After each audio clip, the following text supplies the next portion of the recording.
first. So as it is a new application,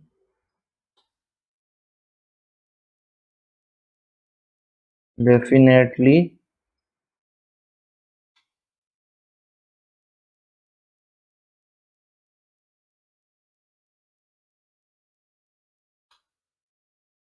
any production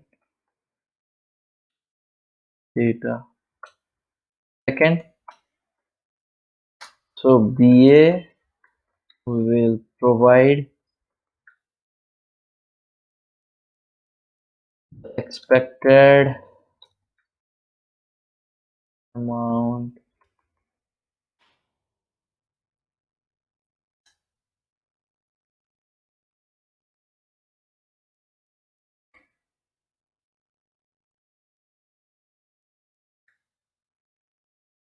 So I already told you BL once it's if it is a new application, your BA have to provide the expected number of users to that application. Like the what is the peak user they are expecting for that business unit. So let's see like once BA has provided example, like they provided around expected peak user around 500. So this is the BA has confirmed that 500 number of users, and now so once BA confirm all the things, performance tester PT performance tester can use the expected peak users.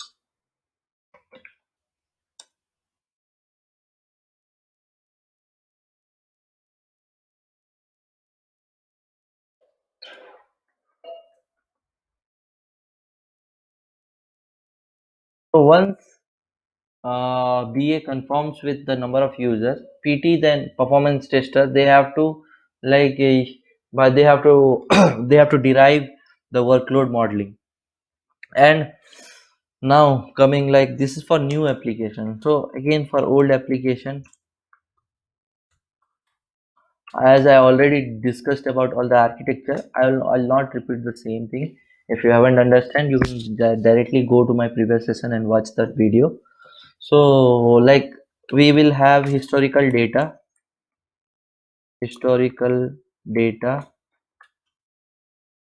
as we have historical data and need to perform predictive analysis by seeing all the data which is provided by BA. BA is nothing. So after getting all the historical data from the BA, we need to perform predictive analysis and find out the required amount of users. So once we do all kind of analysis and we got that this is the peak amount of load, then we need to confirm with the BA stakeholders and client. So once we perform all the things and we got that this is the peak load, and we need to first discuss with the BA stakeholders and client. And once that client has approved all the things, then we can proceed with all the what is the expected thing, like we have to prepare the workload model and everything.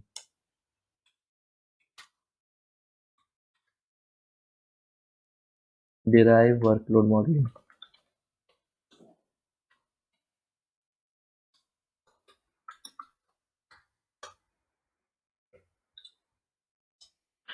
Now let's see, like once you got an idea about like this thing, how do you determine peak load for new application as well as old application. I've already shown you the graph. Now let's discuss about the purpose of load test. like why you need to do load test. So sir, you might be having a question of this thing, like basically why you need like there are, you told like you have shown us different flavors of performance testing: load test, stress test, soak test, breakdown test, spike test, volume. Sir, what is this type of testing, and what is so different than this particular, like a load test is why load test is different than stress test, and when it is used? I'll be explaining all the things. So let's see let's see like what are the purposes of load test.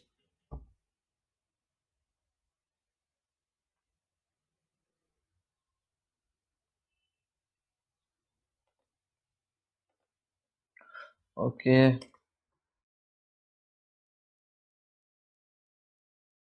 purpose of load test.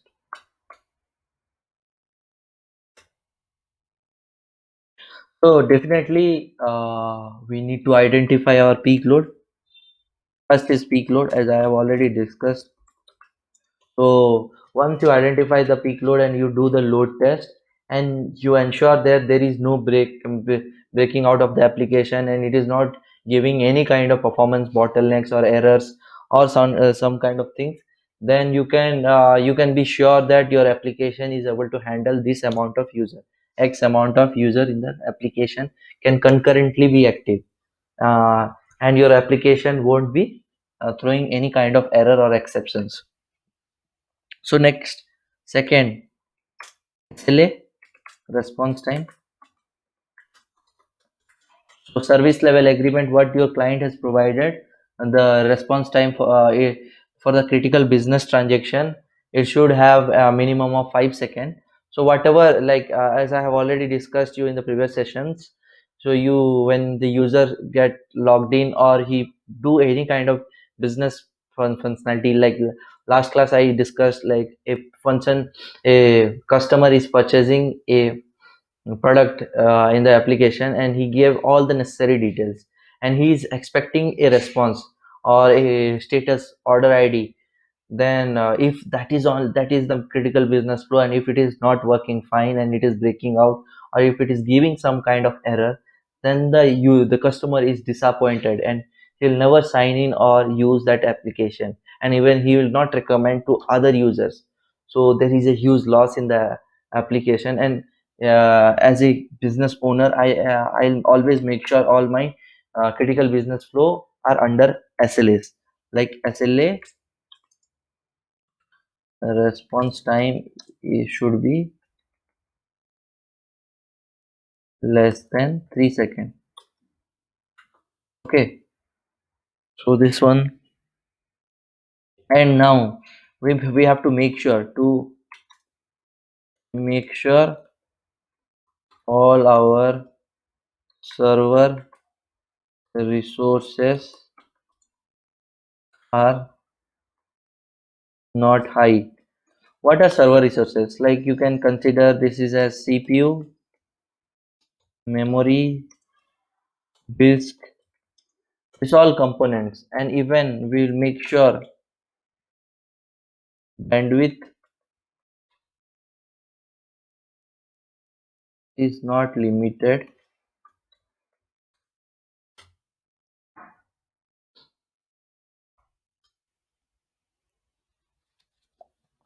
and even our main objective, if it is giving any error,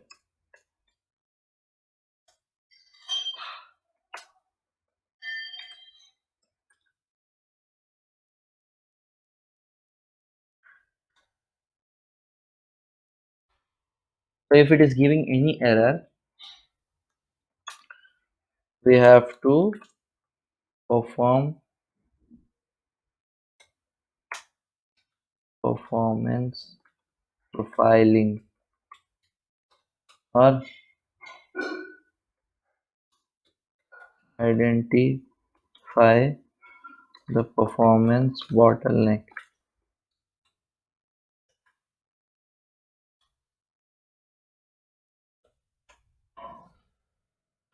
So basically, like you might be having a very clear picture now. I have discussed like the key things according to the agenda. We have discussed what is load test, what is peak load, how to determine peak load for new as well as old application, and purpose of load test.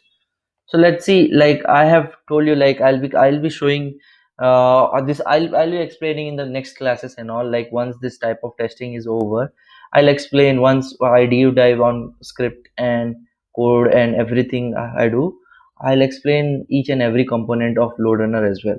So let's see, like there is a scenario. As of now you don't understand all the things, so let's see, like what I was telling, like we build this kind of scenario. So we provide n number of virtual users, which is not real users but virtual users. So definitely our client cannot simultaneously, we cannot have 1,000 real users or active. Like if you want to simulate that kind of activity, you need to have 100 real users, like 100 performance tester who are manually logging into the application, and they are performing any kind of activity. This would be very tough to, and after later stage it will be very tough to collate and analyze all the results. So definitely this is the flexibility our tool is providing us. So you see there is number of users ramping up, they run for some steady state and ramping down. So these all things I'll be explaining once we deep dive on controller part. So for basic thing, so let's see, like we are logged x amount of like virtual user, let's see Flipkart. So 500 virtual users are concurrently active on the Flipkart application. So this is the way they will be ramping up, because if we simultaneously ramped up all the users, then the server might get a very high load at a time, and it will break out, because our server will also expect in a steadily we should provide some amount of user. So definitely we'll go with some ramp up duration, we'll give some ramp up time and provide number of users. So you could see in 8 minutes, around 8 minutes,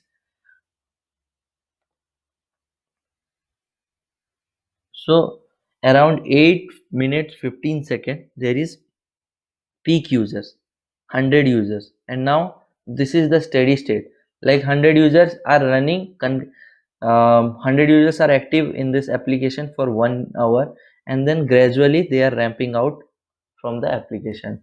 So this is the process we follows normally while performing any kind of load test. Okay, this is the scenario which I was talking about. So let's see, like considering this is as a Flipkart scenario, or check the performance of an application at 2000 user load. Now let's see, we are considering as 21,000. Let's see, ABC company,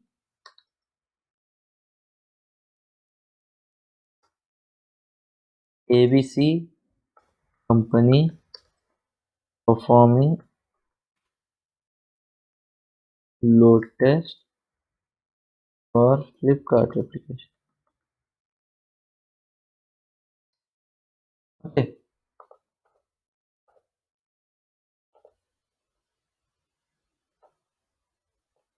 so let's, like as I have already discussed, like this is the ABC company and they are performing, they found out that 21,000 is our peak user. So we are also check the performance of application at 21 user load for a longer duration. Let's see, we are considering for load test.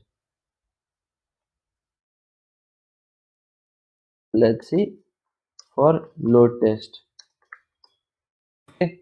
Next, response time for any page should not exceed 3 SLA. 3 SLA means 3 second SLA. SLA is nothing but service level agreement.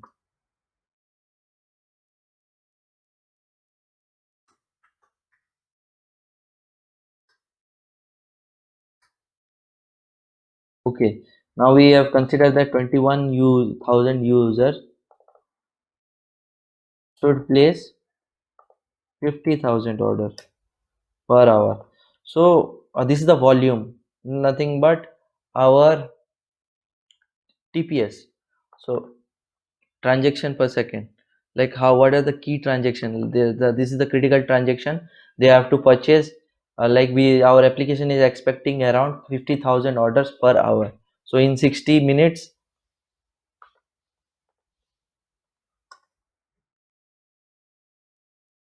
EPS transaction per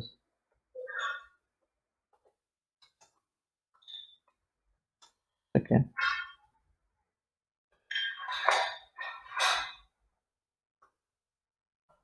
So 50,000 users need to purchase 21,000 users need to purchase 50,000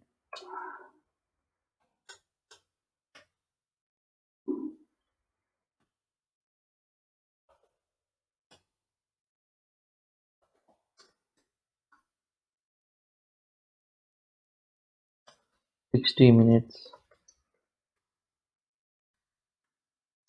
So basically, what in 1 minute, how many orders they will perform? So for 21,000, let's see.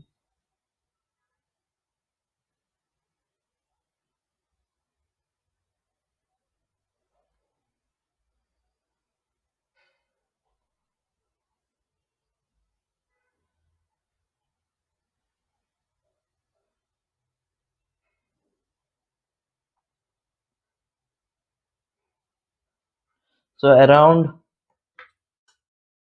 1 minute,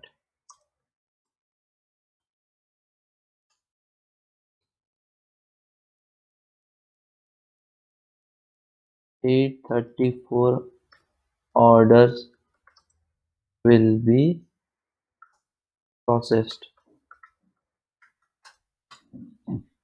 So around in 1 minute, 834 orders will be processed. Like 21,000 might purchase 834 orders. So when we double, multiply 834 into 60, it gives us around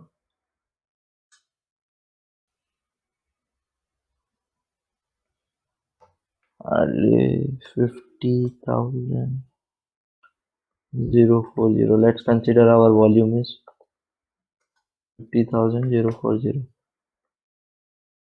So around in 1 hour they purchase this amount of volume. So we got for 1 minute also. So around in 1 minute, 21,000 who are concurrently active will process 834 orders. It's like only 834 people will order this thing. So this all scenarios we have to. I'll explain you all the details of workload modeling. How can you consider all the things and all. And coming there, like CPU utilization percentage should not be more than 70%. It depends on your client, 70% or 60 to 70%.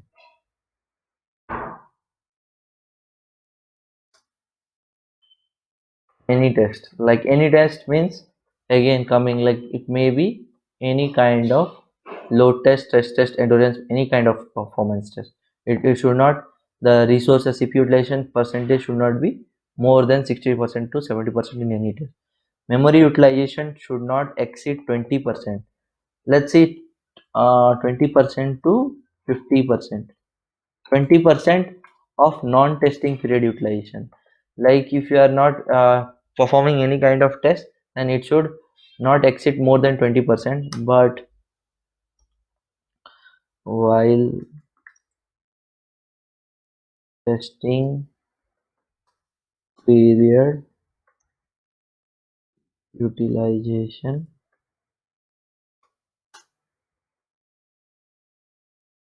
vary between 50% to 60%. Okay, and I'll explain you about memory leakage also. Let's not discuss about it now. I'll explain when I discuss about stress test and failure order count. Like there should not be, the client is expecting 0.5 0.5% failure rates in the test. Whole test only 0.5 failures. Like more, if it is coming more than that, this is a failure test case. This is a failure test. So failure order count should not be more than 20 in an hour. So when we are considering 50,000 40, so it would expect 50,000 20 should be successful order, and 20 is not, it is not a successful order. So it is because 100% is, well, there may not be a chance to deliver 100%, so that's why client will expect some kind of user or failure. So client will expect some kind of failure during the test.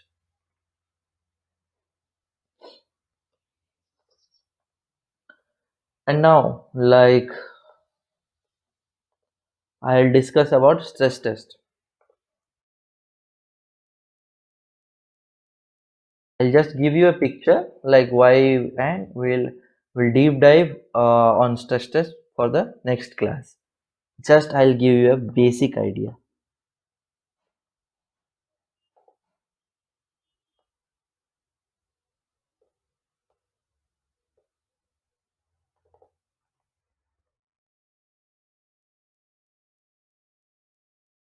Okay. As you have seen, as you have got a very brief idea about load test, now you should, like, you might be feeling like, yes, what is stress test and what is so different than load test? Like stress test, how stress test is so different than load test? I'll give you a basic idea of stress test now, and I'll give you more idea once on the next class. So stress test is also a non-functional test. This is also a NFT, non-functional test, and we need to, as you have, like the client will tell, like there should not be a memory leakage. We perform stress test to identify the futuristic load.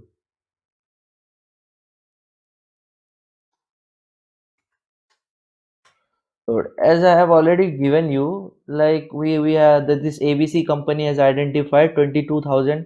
So this is our future load.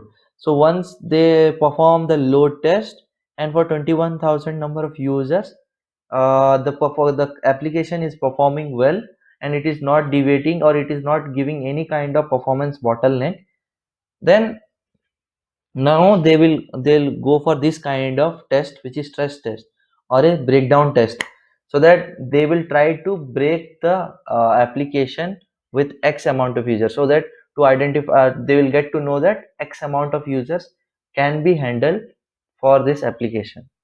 So so again we consider the stress test, again, for futuristic load. Again, futuristic load is a predictive load which should be handled by an application in future. Like we know that, like, this is also a futuristic load, and this should be handled by the application. Like the architecture should be auto scaled, or whenever, like when you see that in big billion days, normally in uh, normally, suppose you think like Flipkart is experiencing around 1 lakh users per day, but during Flipkart, a big billion day sale, they might be experiencing 10 lakhs. So there is a spike of 9 lakhs users. So obviously, if the architecture is not auto scaled or not developed on that particular way, definitely it will be breaking down and server. So definitely, when the first time Flipkart started, during that big billion day sale, a very high number of users spiked to the application, and the server crashed. I'll just show you.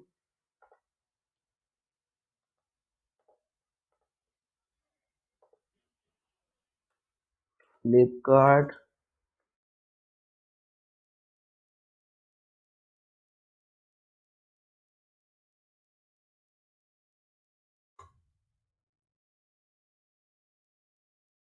See, Flipkart says sorry for the Big Billion Day crash. Flipkart on October 6th set on out big discount on smartphone, merchandise and apparel, jewelries, home appliances with product period for as low as rupees 1.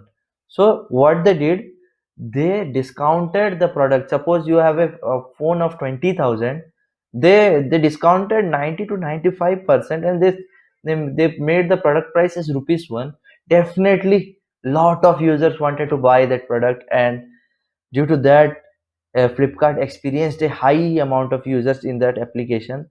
The big billion discount began at 8 a.m. on October 6th, and the website managed to shoot up its sale to rupees 600 crores on the day.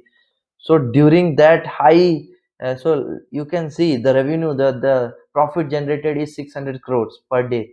So definitely during that, during the sale, when they start, when they introduced for the first time, the Flipkart experienced a server crash. So this was the news I was telling. Due to that only we performed this stress test. So let's not continue now, and I hope you guys have understand everything about load test and what are the components involved and everything what I discussed in this today's class.